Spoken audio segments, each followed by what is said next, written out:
And we're live. Sad day for Flyers fans, especially for Hextall fans. But, yeah, there's a lot to talk about today. Absolutely. So we can just jump right into it. Pretty much can. A lot kind of happened the past couple days. Last night Yeah, there was for sure. Dylan Strome was traded. Yep. Before the weekend even started, Flyers news with one of their top prospects, and German Rupstov's out for the year. I still don't know what the injury is. Nothing's really come out on that. I got to take a look at that, but I believe it's some sort of shoulder injury. But, of course, we'll get all into that a little bit later, as today. And we'll also get into, all the Flyers things. Yes. I think this is probably going to be a majority Flyers for sure. podcast. So if you aren't into Flyers or us talking about the Flyers, now would be the time to turn off the podcast. Yes. But if you have been living under a rock the past couple hours or so and you haven't heard the news, the Philadelphia Flyers announced that they have relieved General Manager Ron Hextall of his duties as GM. Mm-hmm. And again, Ron Hextall is out as General Manager. Dave Haxtell, for right now, still is head coach. Yeah. Ian LePerriere is still an assistant coach along with Chris Knobloch. Yes. However, at one point, though, earlier this morning, Haxtell, Sam Carchidi tweeted out, Hack not on ice with players, speculating a lot of things. Mm-hmm. But, of course, that meant nothing, as Dave Haxtell eventually did take the ice for Monday's practice. Which probably means when he was caught up, there was probably them saying he was fired, or he was part of that discussion. With all the heads. I agree with that. Because this is probably how I saw that whole thing going, because it came out and if you see their statement, which we could probably pull up. Yes, I have it right here. All right. Do you want the statement first or your opinion? Just say the quote first, because it kind of. So this is from President Paul Holmgren. He said, quote, "The Flyers organization has decided to relieve Ron Hextall of his duties as Executive Vice President and General Manager. We thank Ron for his many significant contributions, but has become clear that we no longer share the same philosophical contributions. Approach concerning the direction of the team. In light of these differences, we feel it's in the organization's best interest to make a change effective immediately. I've already begun a process to identify and select our next general manager, which we hope to complete as soon as possible," end quote. So, after listening, to that statement by Paul Holmgren, what are your first thoughts about that? It was probably like the scene in Moneyball where he goes into the scouts office or whatever, it's with all the scouts, and he's saying, "This is us." Yeah. There's a whole lot of crap, and we're down here. Yeah. That whole there scene. are rich teams, and there are poor teams. And then there's 50 feet of crap, and then there's us. Yeah. Yes.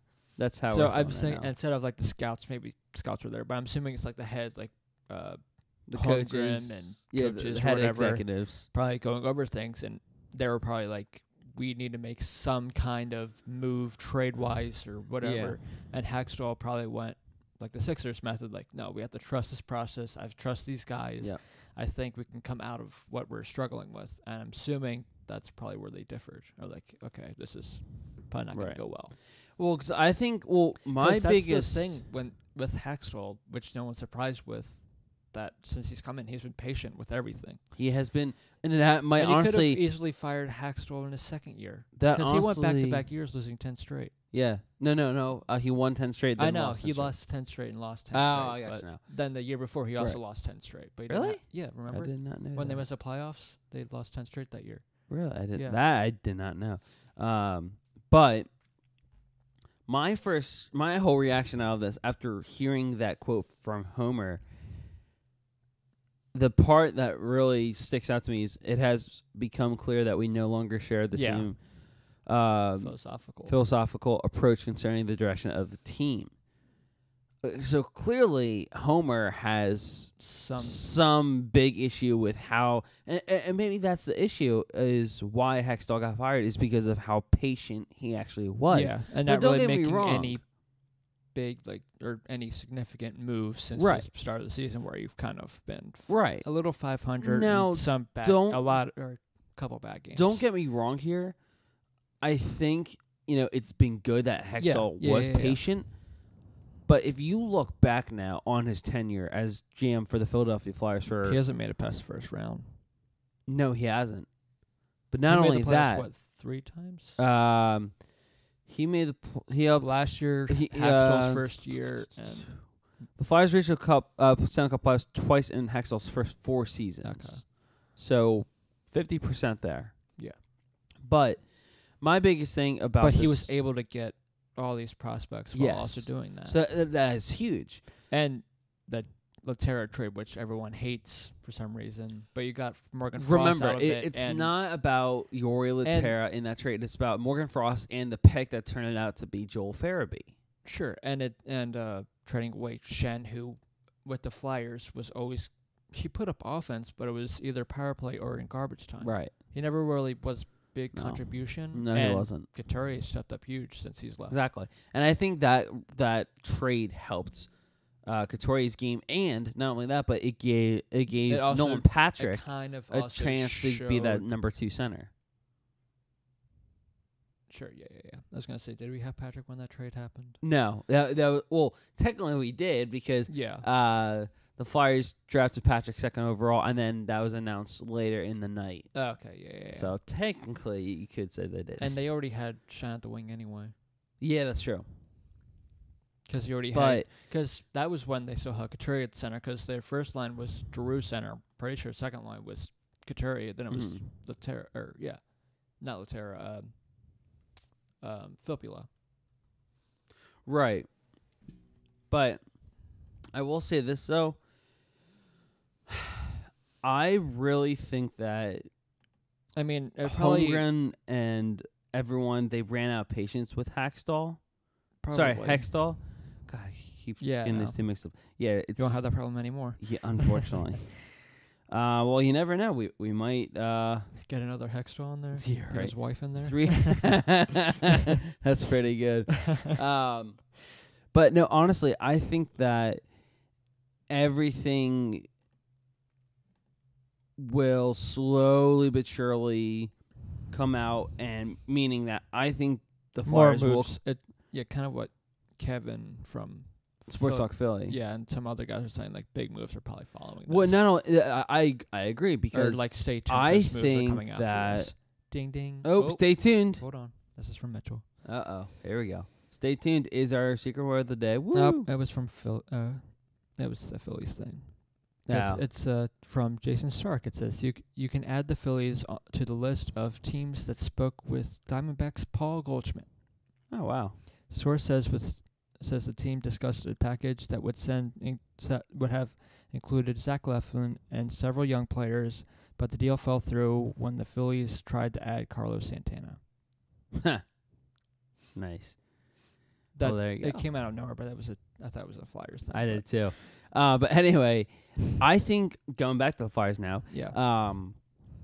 I think they will completely clean house. I think I didn't expect it to start with Hextall, but now that it does, house, though? I'll explain. So obviously now Hextall's gone. That's out of the he's out of the picture now. Are you saying coaching wise or like coaching wise? Yes. Okay. So that means Dave Hextall will be only coaching wise. Yeah. Dave Hextall will be gone. Ian LePerriere will be gone. Chris Knobloch will be gone. 3 coaches in the GM, which probably means. Stevens or who their AHL coach is probably going to come up for the. Scott Gordon. Yeah, that's the interesting thing. But also because Mitch and I were talking about this, how no one's really a big fan of him because of how he plays, but he's just doing a similar thing of what Hextall does, because the thing with what AHL coaches do is try to mimic what you do in the NHL, so you have a better transition. Exactly. So you don't really know how his coaching is. I mean. To be fair, yeah, sure, it's the AHL and not the NHL, but still, he still has the Flyers of the future. Essentially, he has more. He's had more success. Sure, than Dave the Flyers. Hextall. The Phantoms made it past the Flyers last year in the playoffs. The Phantoms were in the conference finals. Yeah, they lost. Who cares? They went to the conference finals. I know, and they're just going to get better with the talent the Flyers put around them. Because I think this might be the last year of eligibility for Frost and Ratcliffe in the juniors. Once they turn 20, so as long as they're 19, this is going to be their last year. 19. I think that's their last year.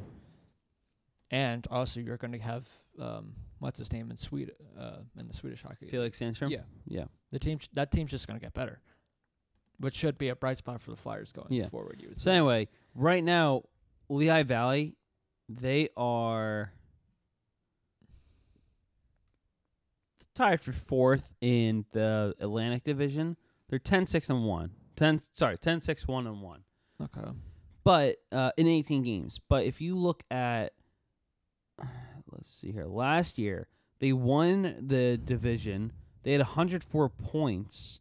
And who can forget the Lion game in the playoffs last year? 94 saves, 2-1 overtime victory, and 5 overtimes against the Charlotte Checkers. Mm-hmm.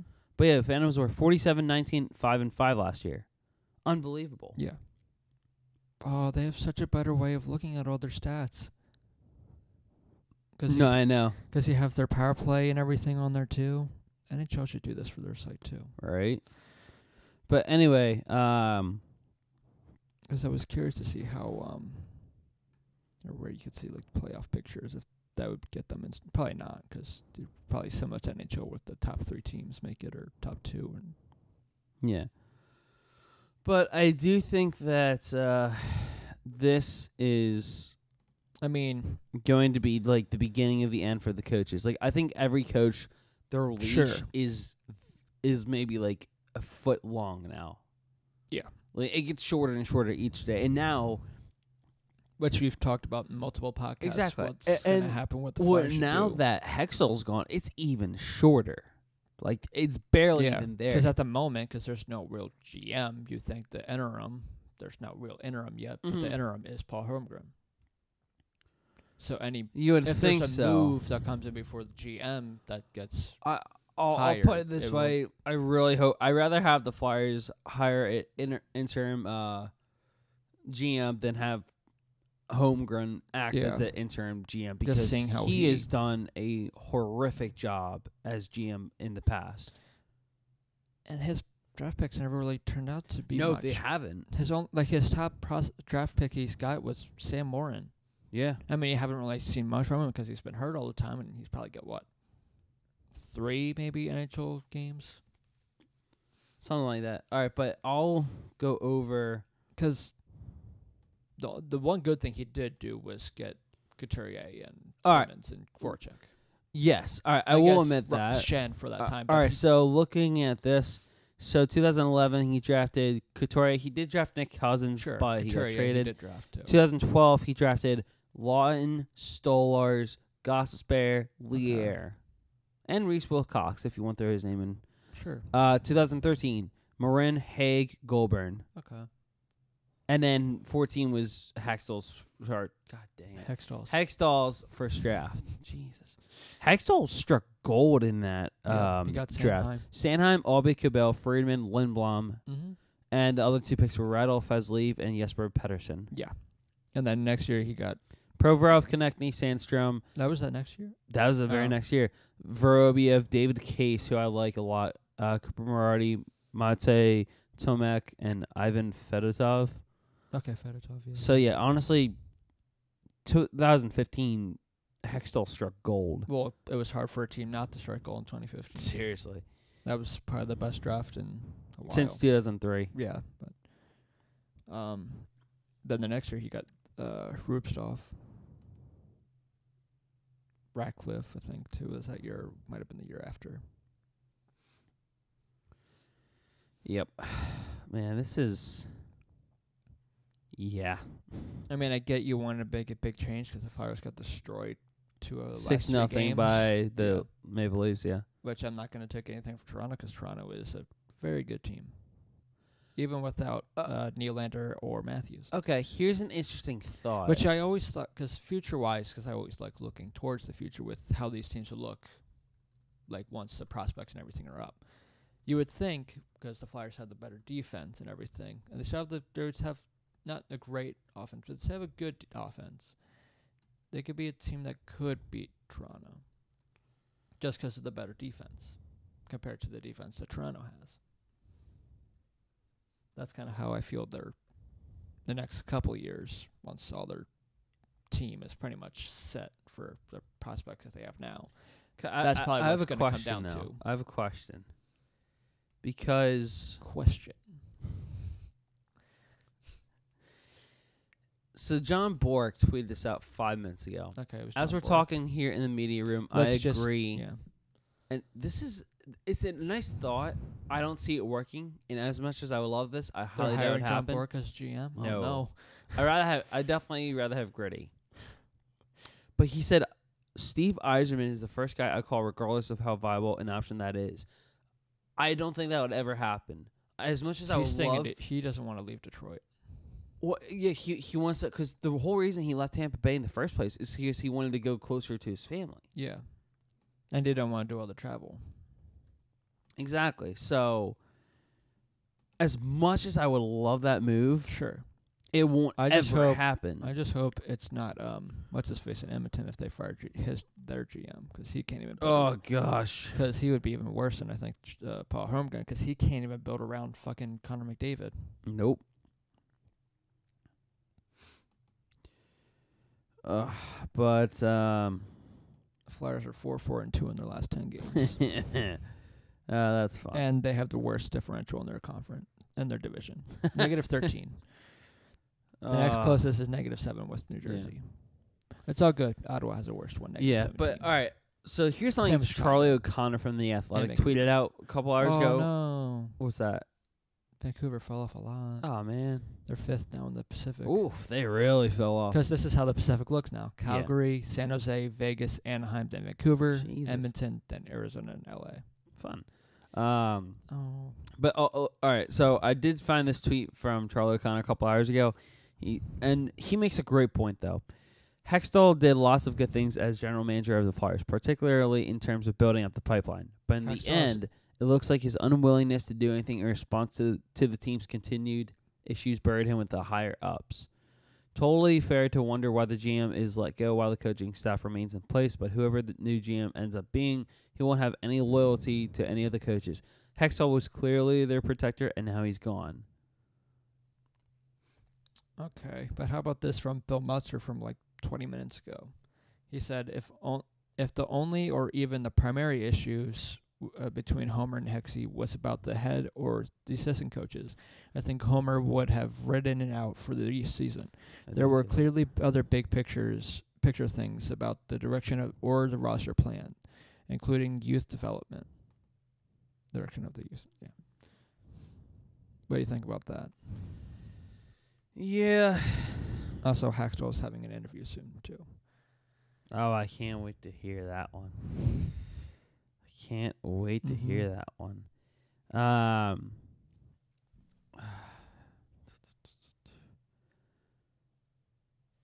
When was Meltzer's quote? 20 minutes ago. 20 minutes ago? The primary issue one? Yeah. I agree that I think Holmgren would have ridden out at least for the season. Yeah. And there are bigger picture things, but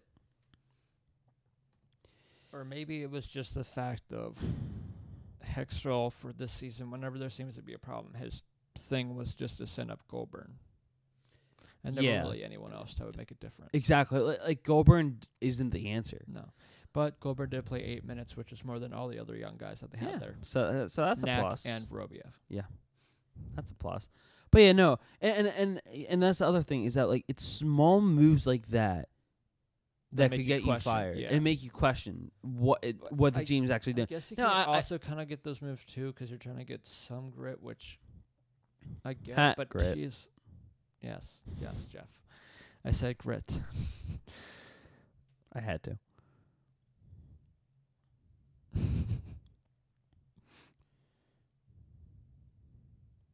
Did you see what the Flyers goal scored by tweeted 2 minutes ago? I think I saw what got 2018 goals for the Flyers. Nuke the GM, nuke the coach after the new GM comes in. Nuke every vet. Let the young baby boys loose. I agree. I agree. Let the baby boys loose. Which also, if you want to put it this way, if the Flyers do struggle for the rest of the year, this is a pretty good draft class coming into for this year. Yeah. Not that I think the Flyers could rebound because they do have the talent to, obviously. You've seen it. They shut out the Rangers, and then they got destroyed. So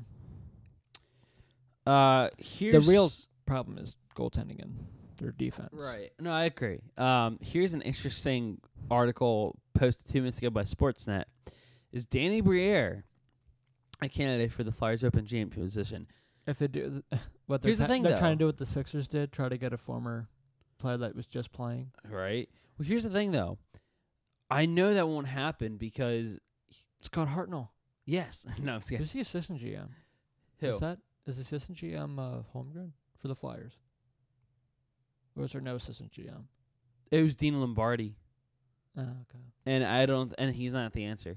Yeah. I was just thinking, I don't want normally him when this thing happens, the assistant GM takes over the responsibility of the GM. Exactly.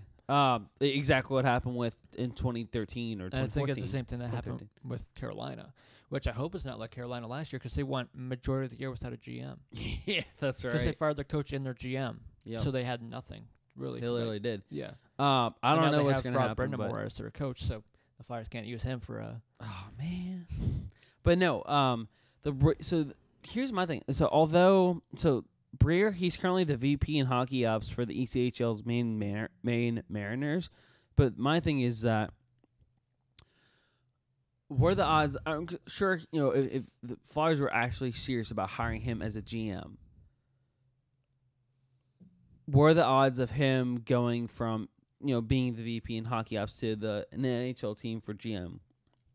Like, it's not a crazy idea. I would do Chris Pronger before I do. Someone even mentioned that. Someone said, "What about Chris Pronger, currently working under Dale Talon in Florida and has GM aspirations?" He was with the Flyers too when they were at their best. Well, best. Here's the funniest thing. And they made their best finishes. Here's the funniest thing. Someone tweeted out, and wasn't he? He was with the Flyers too. He was when he was with the Flyers, he wasn't really on the Flyers, but wasn't he like a head person, like a scout or something? Yeah. Or like an advisor. He was something with the Flyers, I forget. But yeah, I could easily... A buddy of mine tweeted out Dan Carcillo and said, "Convince Quenville to come to Philly, please." And Carcillo goes, "I'll toss him a text." I mean, they do like their gritty players being Paul Holmgren. You had Craig Berube before. Yeah, right. You have Ron Hextall. Yeah, could be Chris Pronger. No, you could be Chris Pronger. You can put fucking Dan Carcillo there. Yeah, right. I'm surprised he doesn't have some league job or something because how outspoken he is and everything. I don't know how accurate this one is, but there's this Flyers rumors page. I don't know. Again, I don't really trust these guys. Yeah, just kind of take it with a grain of salt. Exactly. According to multiple sources, Flyers president Paul Holmgren told former GM Ron Hextall last Sunday he wanted change, either on the ice or in an organization move. Neither happened, so Paul Holmgren made a change for him. I could believe that. Yeah, that I could possibly believe that because nothing happened. He was then right. Fired. Yeah, but then there was two other names, Chuck Fletcher and Ron Francis, that were rumored that could also possibly take it or the GM spot. Ron Francis was the former GM of the Carolina Hurricanes, and Fletcher, you said, was former GM for the Wild? Yes, and more recently, earlier this year, senior advisor for the Devils. The Devils!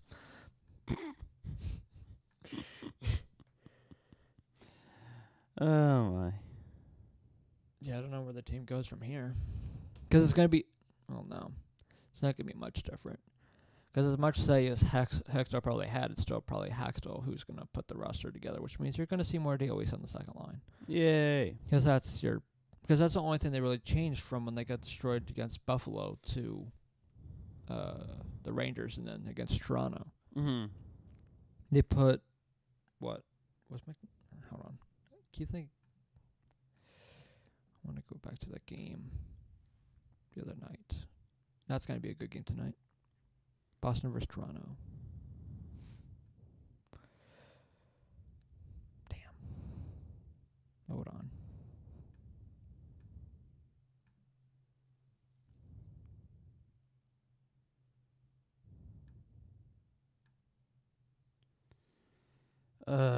This is just sad.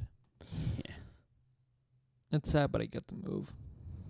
Right, it is, because you can argue he's easily done more good than bad for the Flyers, but when you look at the bad, some of it is kind of bad. Like, the only thing that really changed was I think McDonald was in the Buffalo game, and they put Fullen back in, which the defense hasn't really changed much besides putting Fullen or McDonald in, which, I mean, that's not that great. And then he had Goldbrand come in on the fourth line, and he took Laterra out, and then put Weiss on the second line, and Lindblom on the fourth line. Here's something that's interesting. This is a tweet by Jordan Hall from NBC Sports Philadelphia.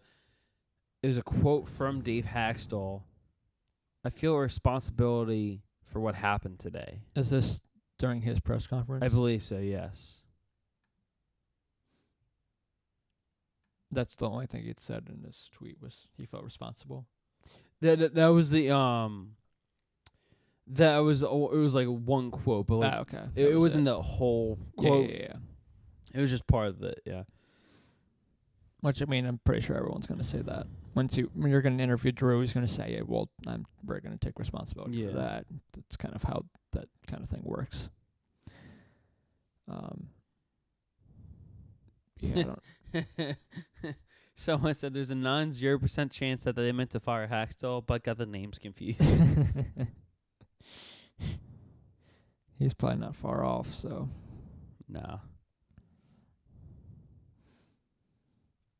I mean, they wanted to make a big splash, and I guess this was And it. to be fair, they did. If you're going into this offseason, if you're making that kind of your basis, too, of him not making that much of a big move or any really moves, because you kept pretty much your nothing to really help with your PK at all, and he didn't really address your goaltending. Here's the thing, though. All right, so for Hexy, which I can also, because this is probably how I thought, because Hextall probably went to the offseason and went, okay, this is the players I have. I see on my power play, fine, I'm not worried about that. Look at the people I have on there. I've seen Patrick work there. He can take there too. We just got JVR and now Simmons. So hopefully that would be good still. And then he looked at the PK and you're like, okay, you have a Selke finalist in Couturier. You have Provorov, who's in the past for us has played great. He's been one of the best defensemen, shutdown-wise. You have Giroux, who's back on there. You have Gudas, who can give you some solid PK time. So I can kind of get him, not because of some of that, but once you look more depth defensively there, there's not really much. Because then you're going to have to put... Because you lost Filppula, who was a good penalty killer, too. He was. He was good at winning face-offs, mostly. Right. But he was another one, and then you also have to go like, okay, so now we're going to have to rely on Laterra more because of the PK, and you still have Lawton, who's great, too, and Raffle, but then you're like, okay, defensively you have Haig, and then you're going to have to put McDonald or Fullen. Yeah. But I guess at the same time, there weren't really that good of big names out there defensively, other than Erik Karlsson, but the Flyers weren't going to. No, because I don't even think the Flyers weren't Karlsson going to take a chance of trying to get rid of so many prospects or whatever just for a possible year. Yeah. And him not knowing if he's going to want to resign, which is probably why a lot of teams were hesitant on trying to trade for him. Right. But my thing is because the only other guy you could have gone after was Jack Johnson, and he's not that great either. No. So you had to go with Christian Fullen, and you're like, okay, what if we see how our young up-and-coming defenseman? Because we're going to give Sanheim a chance this year. Maybe he can be something, even though you're never going to put Sanheim or Ghost on the PK. Even though last year, if everyone remembers correctly, Ghost may have been our best defenseman. Yeah. That might have been helped by Provorov, but he was one of the Flyers' best defensemen. He improved his defensive game for sure, and his offensive game is still there. I think, so kind of going back to earlier about what you said about the free agency and everything, for Hextall, I guess he hasn't done a whole lot. Like, literally, JVR was pretty much his first and only big free agent acquisition. Yeah, or Brizgalov, because wasn't that? That wasn't Hextall. That was home. Or Hextall. Right. But then you're also impressed by what he can do, because he traded away Luke Shen and Vincent Lecavalier. Mm-hmm. somehow he was able to trade those two away to LA. Yeah. Oh, and Zach Ronaldo for a third round pick. Yeah. That's what I'm gonna miss most is his trades. Right. Yeah. So it's just because for some reason now the thing is to try to, at least the trades you're seeing, like the Dylan Strome trade or some trades earlier in the season or whatever, it's always been 1-for-1. Yeah. Or like the Pearson trade or the Strome trade. Yep. They're always 1-for-1 players. It's not really any like packages. Yeah. I guess maybe it's because it's the middle of the season. It's not really trade deadline trades. Yeah. It's not off-season trades, so they're just little things. But yeah, and if you're looking at goaltending, you think, okay, the Flyers need to improve here because I don't know how, because Stolarz was our 5th goalie that played this year the other night. He didn't play horribly, but, I mean, it was his first time playing in probably a long time because he wasn't getting much start in the Phantoms. But he's up 33 of 35 shots. Honestly, gosh. Because you can't, because I think even today, it was on the warm-up practice earlier today. It was Pickard, Stolarz, and Neuvert. Yeah. I don't think you can really rely on these guys. You really I guess you can't. can also say the reason why the Flyers got destroyed was you're playing Pickard on a back-to-back, and he's just shut out the Rangers. But also, just look how good a team like Toronto is compared to Philadelphia. Yeah, and look how hot the Sabres are, but even then. But both those games, you were down like 4-0 or whatever in the first 10 minutes. Which is why, if you're looking at goaltenders you could possibly trade for, I would trade for, I think I might have said it earlier in the podcast we've done earlier, but Anderson and Ottawa. I like Craig Anderson. Because a friend of mine mentioned to me he wouldn't mind seeing the Flyers go after someone young like Philip Grubauer. Okay.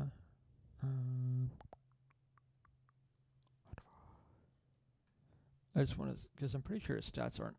They've given up a lot of goals this season, the Senators, but I'm pretty sure Anderson's stats are good, and he has asked for a trade during the offseason. Anderson? Yeah. Ooh. Okay. His numbers are 391 goals against and a 899 save percentage. I mean, that's just as good as the Flyers' goaltendings now. Yeah. Because we can be sad and look at those numbers. Let's do that. There you go. We're doing that, Jeffrey. Joy. Lions' numbers are going to be skewed because he played one game. Yep. Which I guess maybe that's why he played so poorly, because he was hurt or something happened where he's hurt, because Stolarz coming up was a weird thing that happened. Yeah. Okay. Elliott's numbers is 259 goals against, 911 save percentage. Pickard 401 and 863 save percentage. Everyone else has had one start. That's fun. Neuvert had one start. Lyon had one start, and Stolarz is one game played. Nice. But out of those one starts, Stolarz has the best at 250 goals against and 943 save percentage. I think because Lions is, don't take anything into us, but it's a 12 goals against and a 667 save percentage. Neuvert's is a 6 save percentage or goals against and a 727 save percentage. Yeah. All of those are one. That's fun. You can't really take much into that. Oh, by the way, the Flyers, Paul Holmgren, Hextall, and Ron Hextall are all trending on Twitter. Yep. But so is Gene Lombardi. Is he? Yeah, at least on mine. He's the last one. Because mine goes Ron Hextall, Paul Holmgren, Flyers, Mac Brown, Phillies, North America, and then Dean Lombardi. Flyers are still at the bottom. I see Mac Brown, but I see Chromebook, Cyber Monday, Hextall, Monday Motivation, North America, General Motors, Holmgren, Mac Brown, and then Flyers. Interesting. Mm-hmm.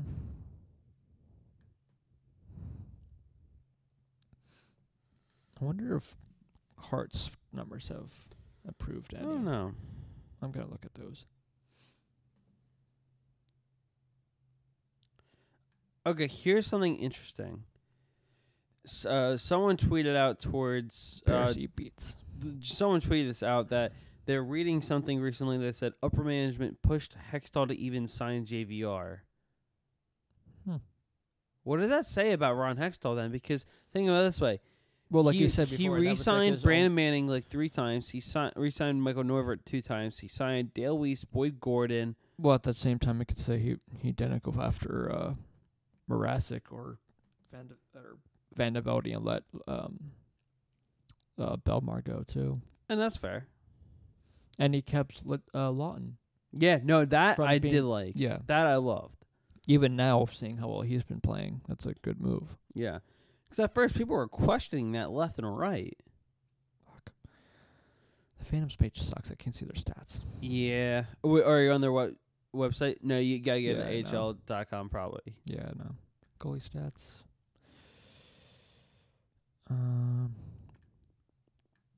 Speaking about the Phantoms, though, really quickly. Oh, yeah, the German Rubasov, he took a hit in the first period last Friday in Providence and was seen grimacing in serious pain, according to Tony Androkidis. He exited and did not return. The way he was holding his arm coming off the ice, Tony said he speculated an upper body injury. Obviously, it turned out to be serious because Rubasov is out for the season. My thing is that he's holding his arm. Like, what type of arm injury could keep you out for the rest of the season? I don't know. That's what I was wondering too. Because if it was like a broken collarbone, separated shoulder, like broken 4 to 8 arm, weeks or something. Huh? Isn't like a 4 to 8 week kind exactly. of thing? But like an actual arm injury, I feel like there's something they're not saying. There's definitely something that's there, and unless it's like both shoulders. I guess, but he was just seeing him hold the one. I don't know. So on the Carter Hart numbers, 361 goals against and an 884 save percentage. He really has the majority of the starts. Yeah.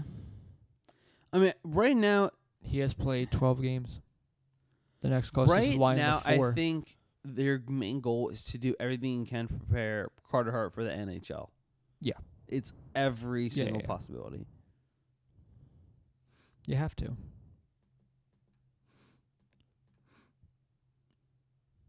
Who was the other goalie you said the Philly that your friend said they should go after? Was it Grubauer you said? Yeah.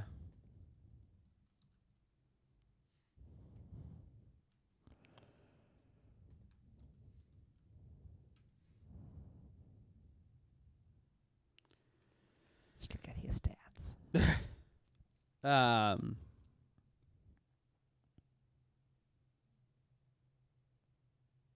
Okay. He has a 907 save percentage and a 307 goals against. In 8 games. I guess I could, because seeing how... Yeah. Ow. Good job. 2 cap friendly. 2 of the Avalanche.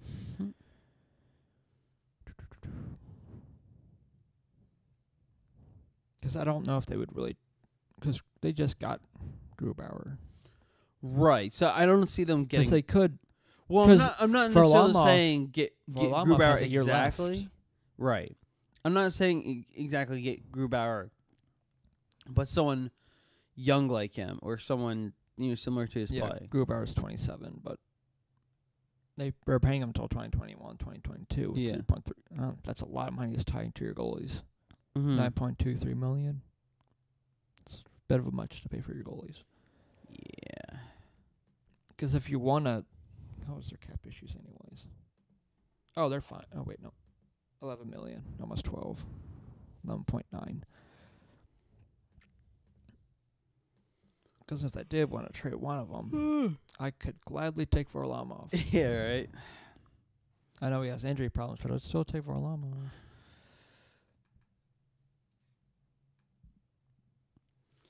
Man, this is oof. But yeah, NBC Sports Philadelphia released an article about, was Ron Hextall's authority basically, was it his authority too much? Okay. Yeah. Authoritarianism too much. Varlamov's stats are 926 save percentage at a 2.34 goals against. Something I consider. Yeah. This is frustrating though, because now because the Flyers, they have some time off. Yeah, they play tomorrow, and then they don't play again until Saturday. Well, that's what I mean. And then after that, they have another long break to it. Right. And then they go on the road for a couple. Honestly, if you take a look at the schedule here, they have a game. What's today? 26. They've a home game tomorrow against Ottawa to close out the month of November. They have a. You kind of wish that was an away game, right? They do. Wow. I don't know how fans are gonna react. They tomorrow. do have. I think this is their first game against Pittsburgh this year. It's coming up on Saturday. It is. Wow, that's crazy. Yep. And then they don't play again after that game Thursday. Until the following Thursday. So 5 days later. Yeah. Then they play at home again against the Blue Jackets, and they're on the road for 5. 5 games. Yep. Yeah. But honestly, I think you'll see a move. By the all right. You're going to have to. Because outside of this Ottawa game, Buffalo, who's been playing better now, I guess I'll put them in there. Look at their next couple of games in the month of December. Yeah. You got Pittsburgh. Columbus twice. Buffalo, Calgary, Winnipeg, even Vancouver, Nashville. You got Tampa. New York for the Rangers on the 23rd. They've been doing so much better. I mean, you just shut them out, but still, they do struggle in Madison Square Garden. Exactly, yeah. And same in Buffalo, so that's going to be a great game too. Yeah. But of course, the only good thing is their Western trip. They only have one 10 o'clock game. That's in Vancouver. Good. Calgary 8:30, 9 against Edmonton 9, and 3 o'clock against Winnipeg on Sunday. What? Oh wow! Look at that. Ooh, the Flyers are not going to do good in that game. They're coming off a back-to-back. They're flying from Buffalo to Winnipeg, and then have to play another afternoon game. At least the Buffalo game's a 1 o'clock game. Yeah, the next game's at 3. Yeah, but still, at least it's not like a 7 o'clock game and then. Which then makes you think, okay, both teams are kind of hot right now. Winnipeg's the better team, obviously. Who do you start? I'm assuming you probably get if the reports out there that Neuwirth can be back by the beginning of the month of December. Do you go Pickard against Buffalo, Neuwirth against Winnipeg, or the opposite of that? And I say the opposite of that just because with Neuwirth coming back, do you want to give him a big challenge of Winnipeg? Who Line scored 5 goals in the last game. Yeah, on 5 shots. Yeah. He'll probably do it again against any of the Flyers goalies, but Neuwirth might give him a better chance to win, I think. Well, here's my thing. I would at least, would that be Neuwirth's first game back? I don't know. If you believe the reports of him coming back at the beginning of the month. I wouldn't feel comfortable with Neuwirth starting against that strong team in Winnipeg in his first game back. I would start him off. So you do the opposite. You do Neuwirth against Buffalo, then Pickard against... Like, I'm not comfortable with that either. I know. Because here's my thing is that, like, I would... Or do you hope by then you get Elliott back? Who knows? There's been no timetable on Elliott either. Who knows? Oh, yeah, there has. It's 2 weeks. Sorry. Yeah. He's not going to be back by then. If anything, he might be back by the end. Goodness. This is just... But the thing is, though, the Flyers are probably going to take 3 goalies out on that road trip. Yeah. Because they'll probably take Lyon with them. Yeah, that's a good point. If Lyon's back by then, but I'm assuming they'll take Lyon there. And if that is the case, that gives you a third goalie option. Mm-hmm. But, I mean, seeing how I played against Buffalo the first time, you don't really know. honestly, I this season in general is just falling underneath their feet. It's just going from bad to worse to ugly, just even uglier. And Lions 4 starts for Phantoms. He has a 354. I'll put it this way, and a 910 save percentage. The Flyers situation right now is kind of like the Eagles, in where every single cornerback is getting hurt. That's the Flyers' goaltending right now. Like, they just can't stay healthy. And yeah, which is why you put the blame back on Hextall of not really dealing with that, or not really making a change in the offseason. Yep. Which, I mean, what else are you going to do? Because outside of the big targets, outside of like Tavares or Carlson, I mean, there was a bunch of third centers you could have gone after, but Wheel and Vorobiev have taken that spot fine. Exactly. And I don't get the Weiss move to the second line. He's not a top 6 winger. He's not even a top 9 winger. It's a Dave Hextall move. He has played better this year. Yeah, probably the best since he's been on the Flyers. The best, almost, yeah. Since I don't know any other time when he's been this okay. The playoffs when he was on Montreal. I meant on the Flyers. Oh, okay. I don't know how well he did in Montreal, so I wouldn't know. He was a pretty big. Which also makes me think that Laterra's the odd man out there if he sat out again. Yeah. But knowing how the Flyers got destroyed, it's probably going to be Laterra coming back in. You'll have Laterra and probably one goaltender sit. Because there's about 9 other guys that would have put on that second line. This I would team put is Lon just back on that mind-boggling right now. I don't know why. I would even put JVR on the line. I would. Yeah.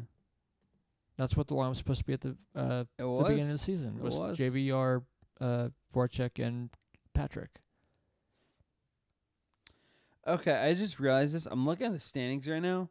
The Islanders are tied for third with the Rangers. Yeah. In the Metro. Yeah. This is like the weird. That's a weird year. What the hell is going on with the NHL? Like, everyone, this is like an injury plague year for top players. The NHL coaches. The only one that fired. makes sense is Ottawa. They've given up 100 goals. 100. Oh, and it's only 23 games in. I think the closest is Vancouver 94. Yeah, I didn't even see that. But then it's Philadelphia and Chicago with 82. Oh, that's frightening. But also look at the Flyers goaltending. Yeah. Both Ottawa and Chicago. Wow, Tampa Bay has 92 goals for, 68 against. Oh, no. Oh, boy. Look at the goal differentials in the Pacific. Yep. There's only 2 positives. All the rest are negatives. And the other negatives are, like, significant negative. LA has the worst to negative 23. And then it's Anaheim negative 18 and Vancouver negative 17. Which, I mean, I guess you kind of assumed that was probably going to happen with Vancouver starting to fall off a little bit. Because they're still missing a couple pieces to being a contender again. Especially after losing the Sedins. It's a big holes to fill.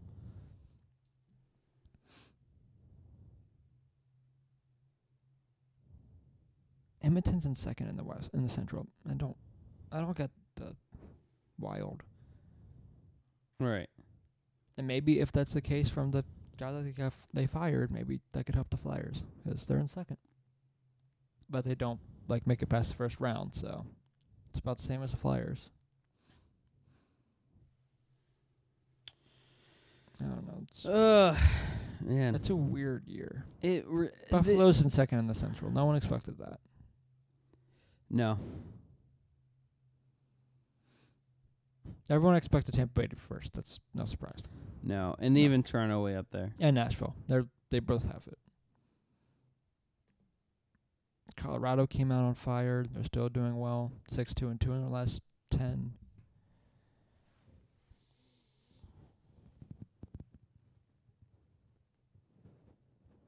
And no one is doing better than Buffalo right now. 9-1-0 in their last 10.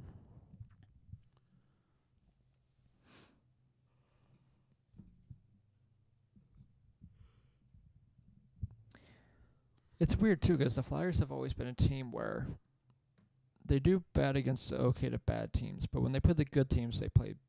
Oh, They're I feel like that's good. always the way it's been. Which is why I thought possibly they could win.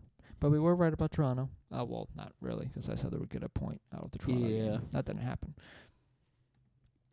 I especially thought that when I saw, oh, cool, both backups are we playing. were right about Buffalo, and I was right about New York.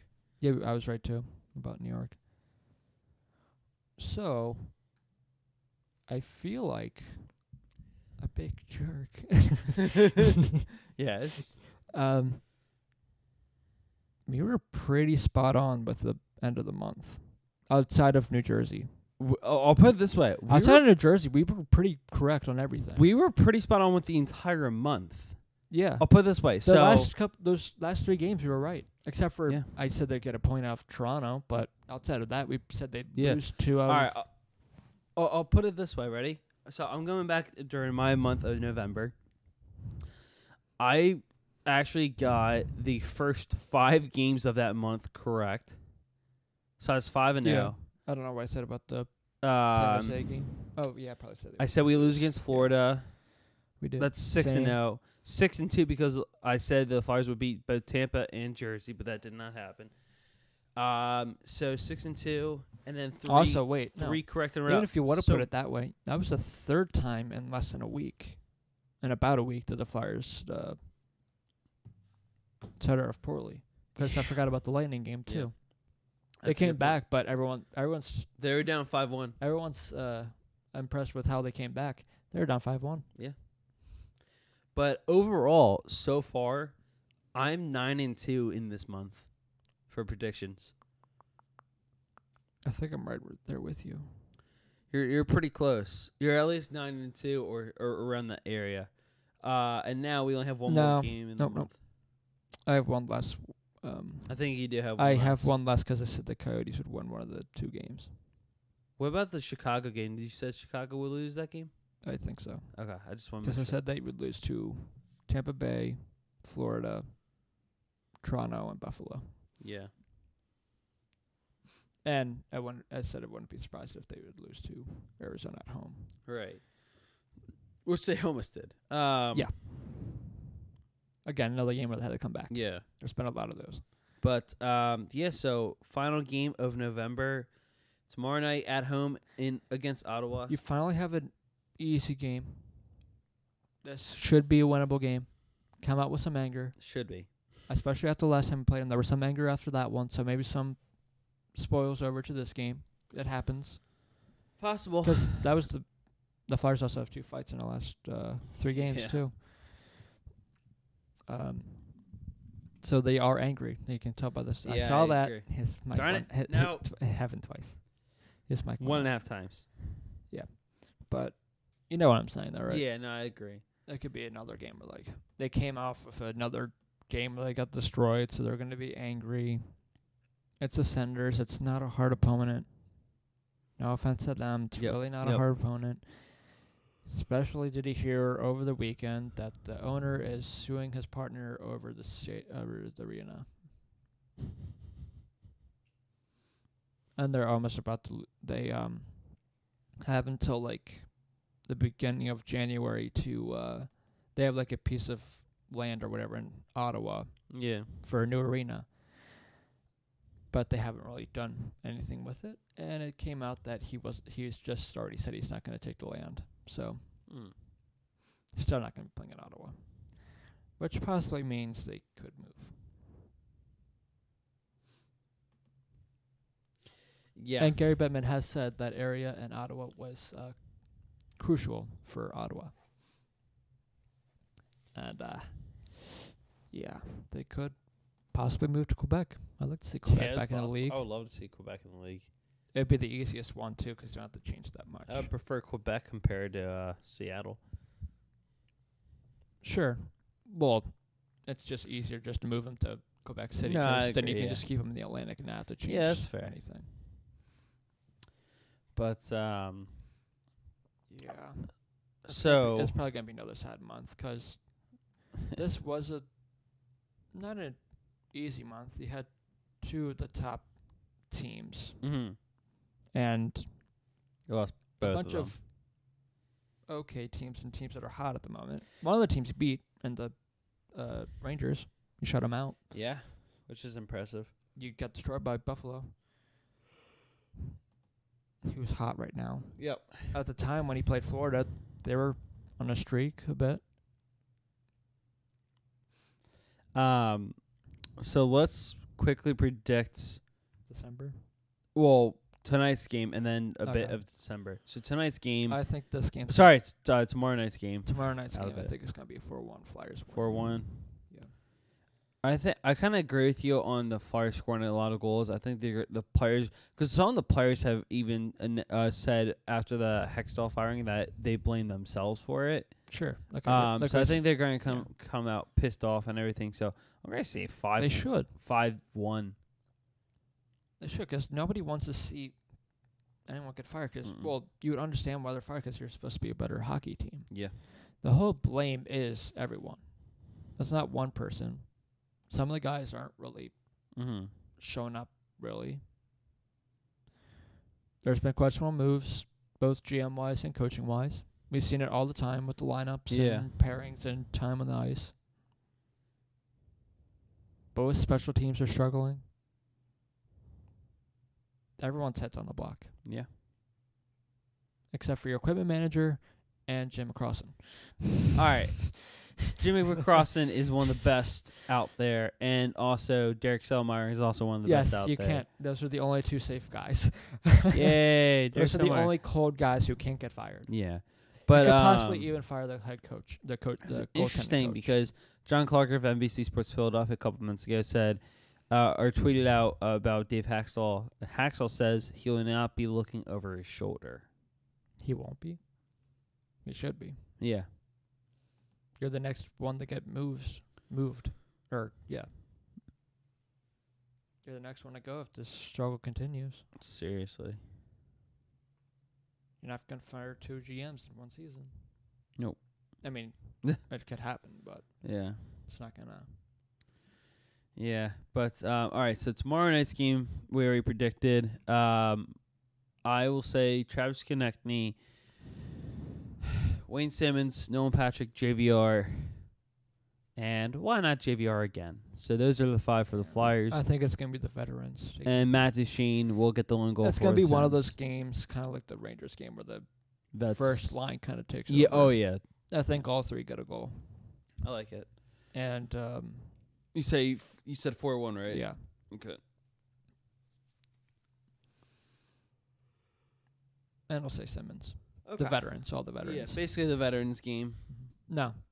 Ghost, not Simmons. Ooh. Goes well. Like it. Because Ghost has kind of struggled this season. Yeah. At least finding some of his offense. And I'll say Duchene scores for There you go. All right. Ottawa. How many games in December do you want to go into? We can honestly wait and do this on another podcast because of all the ones, but I guess we could do it now because we got a whole month of games. Do you want to go to the middle of the month, or Let's go into or do you want to go? Let's do it to the end of the road trip to the game in Vancouver. And actually, that's perfect because because there's 14 games total in that month. Mhm. It's this even 7-game split. Yeah. So let's do the first 7 games. So they're in Pittsburgh, at home against Columbus, and then they go on a road trip against Buffalo, Winnipeg, Calgary, Edmonton, Vancouver. So starting off with Pittsburgh. First game of the year against their rivals. They're gonna lose. Okay. I think they're going to win that one. I mean, both teams have struggled, and we didn't really touch on this, but Murray's out for 2 weeks as well. Yeah. And same with Bergeron. I didn't notice until after we got off our last podcast that he's out for like 2 weeks too. Yeah. No, I think I noted that during the podcast. Oh, I wasn't sure. Like I saw it after we got on. I was like, oh, yeah. I don't know if we talked about this, but I just saw this. Yeah. But anyways, I thought they could beat Columbus, and I think they could beat Buffalo the second time. I agree with that. So I'm saying they were starting off the month 3-0. I'm saying 2-1. Winnipeg, they're going to get dominated by. Yeah. Especially because they have that back-to-back against Buffalo in Winnipeg. So They're going to be 3-1. I'm going to I say they lose in a shootout against Calgary, and they're going to win the last 2 games. I think they have what it takes to beat Vancouver, so they're going to be 4-1, and then between the games against Calgary and Edmonton, I think. Wait, what's your record so far? But after the first 7 games, I have them going 4-2-1. Okay, I'm gonna have them going 4-3. Actually, I'm gonna say they're losing to Winnipeg, Calgary, and Edmonton. So they're going to get on 3-game win streak and then lose 3 in a row and then win against Vancouver. Okay.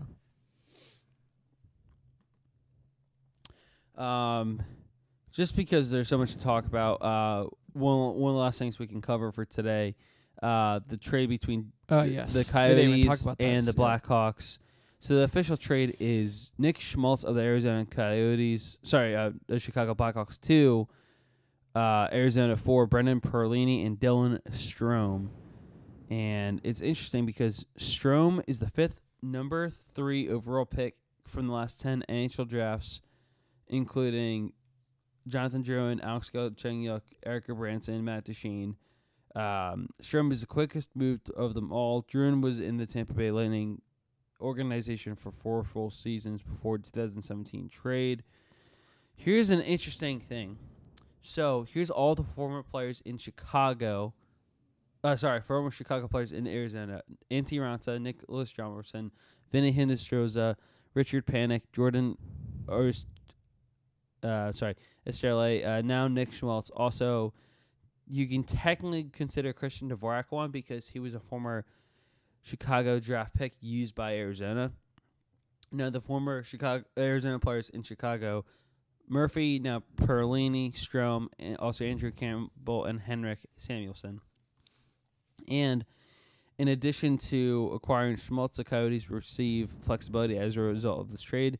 Arizona had been operating at the 50 contract limit all season, meaning the club could not sign a player or claim one on waivers. Yesterday's trade brings them down to 49.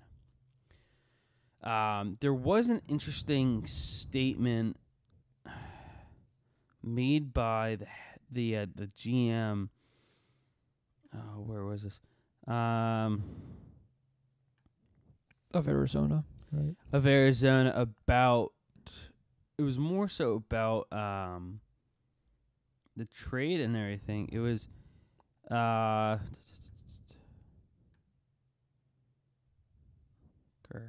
definitely. Where was this? What if you go to the Coyotes Twitter page? See if they put it there. I don't think it was the Coyotes Twitter page.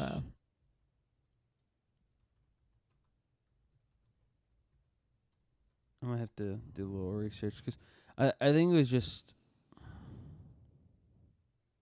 Damn. Bam, bam, thank you, ma'am. Pam, thank you, man. Okay, here it is. When discussing trading Strome and Perlini, Coyotes GM John Chayka said there's a difference between patience and hope. The latter is not a way to build your organization. So it's kind of like how you said before, how about Dylan Strome kind of not living up to the hype of being the 3rd overall pick in a draft. But I think he had a lot of hope. You get a lot of hope when you're the 3rd overall pick. Yeah, you do. Whether that was a lot to put on top of him or whatever, or if the team didn't value him that much. Because he was always like their easy guy to put back to the juniors. Right.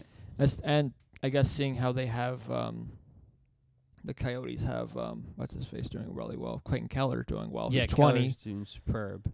That they're probably like, okay, he's going to be our guy now because Strome hasn't really turned out to be much. Right, but it kind of goes back to the idea of, Hextall as well, being patient, that keyword patient with your key young players. Yeah, but instead of firing the head coach, they just made a trade for him instead. Yes, exactly. Yeah. Dylan Strome just has 6 points this year. 3 goals, 3 assists. I think his career, he has 16 points. I think a change would help Stromer. Yes, But also, I'm hoping that for his sake, because he's now joining a former teammate from the OHL, Erie Otters, in Alex DeBrincat. Like, he's always put up good numbers wherever he went. Mm-hmm. Like,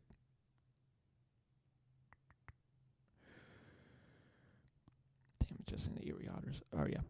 The Roadrunners, he put up 53 points last year. Yeah. 22 goals, 31 assists. Everywhere he's played well, except for the NHL for some reason. Right. I mean, I get the NHL is such a harder thing to I think that some players, for some reason, kind of like Scott Law and also like a player like Mike Richards, like and of course Dylan Strome. Mm-hmm. Some players, it takes them longer to get used to playing in the NHL, and sure. it takes them. I'm sure there's people a little bit to develop. I'm sure there's people who think that about Couturier. Exactly, and only because he didn't bring up the offense. He was always a good player. Yeah. He just never had the offense until like last year. But that was also based on the coaching and everything, not playing him. Exactly. Right? Here's an interesting thing about Chicago. So, senior writer for The Athletic and I guess Chicago thinks, well, these guys aren't at the moment, don't have big contracts, but if they can live up to what their potential to be, it could be great for us. Yeah, exactly. But Mark Lazarus, the Athletic beat writer for Chicago, and that's really the only thing they can do. He mentioned this, and when you look back at teams, and this is also kind of why another reason you could argue that the GM for the Chicago, Stan Bowman, could get fired. Mm-hmm. This is a huge reason why. Here's the so from 2016 back all the way down to 2011, the Blackhawks have had 5 first-round picks. Ready for this? So 2016 and 15, they didn't have any. 2014, Nick Schmaltz, who's been traded. 2013, they drafted Ryan Hartman. He got traded. 2012, they drafted Teuvo Teravainen. He got traded. 2011, Philip Denault. He got traded. And 2011 as well, Mark McNeil, who not only was a bust, but he got traded. So all 5 of those players, he wasn't drafted. He was not drafted. He wasn't drafted, but he was another young player they had. Right, he exactly. For him. Exactly. For Saad. Yes. But yeah, what does that say about your GM there? You could say the same thing about Edmonton too. They keep trading all their young players away, which is why it worries me with what the Flyers do with their GM. Exactly. If they value their young talent, or do they do what these teams do? Right. So that's kind of like also, I don't know. Yeah. Did you see Frank Saravelli's tweet like 27 minutes ago? I don't believe so. Which one are you looking at in particular? Talking about the faceless corporate overload fronting bot team since Ed Snyder's passing, that one. Oh, I see it now. Yeah. Flyers fans have been critical of the so-called faceless corporate overload running team since Ed Snyder's passing.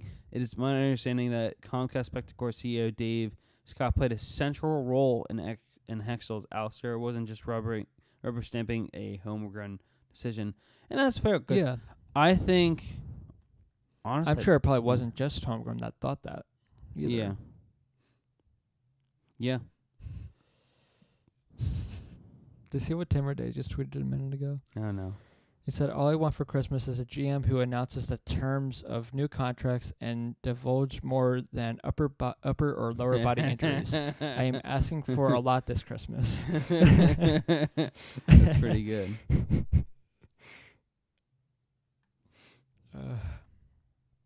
Yeah, but this is all kind of breaking now. I guess we'll know more in a couple days or weeks or however long it takes to find replacements or whatever moves comes about from all this. But I'm sure we'll be talking about this for a while. Oh, absolutely. And whatever anything happens, we'll probably jump right on the podcast and talk about it. For sure. Guess there's a lot to talk about when it comes to this and what the Flyers do moving forward. Mostly at this point, if you're thinking now there could possibly be a trade or something, or there might be players here that might be on the block now. Right. Like, there might be a good chance Simmons might be traded. Or there's a good chance that he might remain in Philly. True. I don't know. That's another thing I hope, because I was excited to see how Hextall was going to do with the contract. Right, I was too. Which I wonder how the next GM's going to have to deal with that, or what they're going to do with that, because there's a lot of young guys that are free agents this off season. So. Again, one way to find out. Yep. So. We'll have to wait and see. But until then, see ya.